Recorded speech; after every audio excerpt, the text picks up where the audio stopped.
রব বলে আমি চাই না আমার বান্দা জাহান্নামে যাক, আমি চাই না আমার বান্দা জাহান্নামে যাক। ও পৃথিবীর মানুষ, তোরা কি মায়ের ভালোবাসা দেখিসনি? বাবা যখন মারতে মারতে তোকে বিছানায় শোয়াই ফেলেছে, ভাত বন্ধ করে দিয়েছে তোর অন্যায়ের কারণে, তোর মাটা তোর জন্য 2 বেলা ভাত খাই নাই, 3 বেলা ভাত খাই নাই, 4 বেলা ভাত খাই নাই। তোকে মারতে যখন নিয়েছে, তোর মা এসে তোর পিঠের উপর এমন ভাবে তোকে জড়াই ধরেছে, তোর বাবার প্রত্যেকটা আঘাত তোর পিঠে পড়ার যেগুলা তোর মা এই পিঠের মধ্যে আপন করে নিয়েছে, সন্তানের গায়ে আঘাত দিতে দেয় নাই। ও মা, তোর কাছে এত মায়া কেন? ও মা, তোর কাছে এত ভালোবাসা কেন?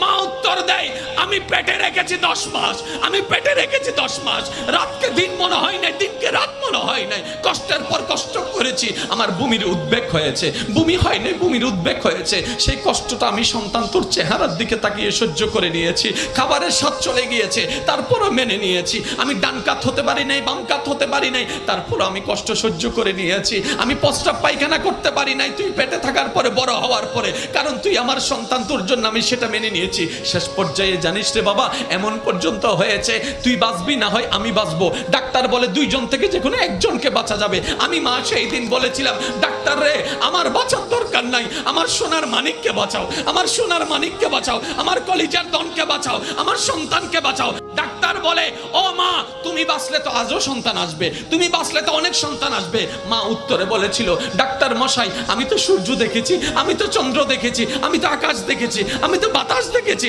আমি তো দুনিয়া দেখেছি, আমার বাবা আমার মা কিচ্ছু দেখে নাই, আমার সন্তান কিছু দেখে নাই, আমার কলিজা কিছু দেখে নাই। আমি মা নিজে বাঁচার জন্য পাষাণের মতো সন্তানকে মারতে পারবো না, সন্তানকে মারতে পারবো না, সন্তানকে মারতে পারবো না। রব বলে, ওই মায়ের তুলনায় 1000 গুণ আমি রব তোকে ভালোবাসি। আল্লাহু আকবার।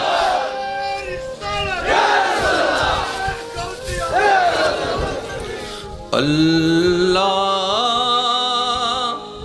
ও গো আল্লাহ, ক্ষমা করে দাও, মাফ করে দাও।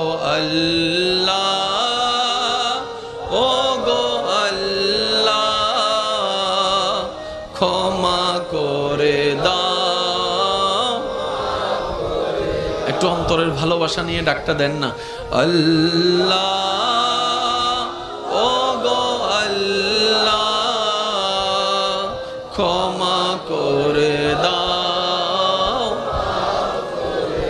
জীবন